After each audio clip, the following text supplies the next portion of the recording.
At least 14 Jordanian pilgrims have died from intense heat during the Hajj in Mecca, Saudi Arabia. Cooling measures are in place, but daytime highs will be well over 40 Celsius, about 104 degrees Fahrenheit, through the end of this year's pilgrimage on Wednesday. In India, red alert conditions, as Delhi has seen 35 straight days of searing temperatures plus high winds.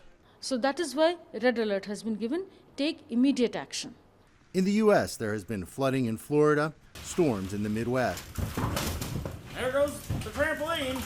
And in Southern California, a wildfire that began Saturday has forced more than 1,000 people to evacuate as fire crews struggle to contain the blaze. The winds are probably going to be the biggest factor in battling this blaze. We're going to have gusts as high as 60 miles per hour. And the northeastern U.S. is facing an intense heat wave for much of the coming week, with high temperatures and high humidity, the kind of weather not typically seen until later in the summer.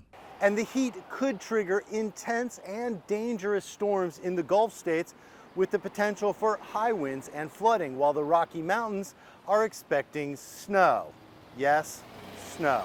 You get a big ridge of high pressure in one part of the country, you often have the opposite, sort of equal and opposite. You have a trough preceding it. So that's what's leading to a lot of the rain in the upper Midwest too. But then over the northern Rockies, they're actually getting snow out of it. So, which is, pretty remarkable. Winter storm watches in June, but it can happen in that part of the country. So the U.S. weather pattern is expected to remain in place through much of the week, kicking off what forecasters expect to be a difficult summer of extreme weather.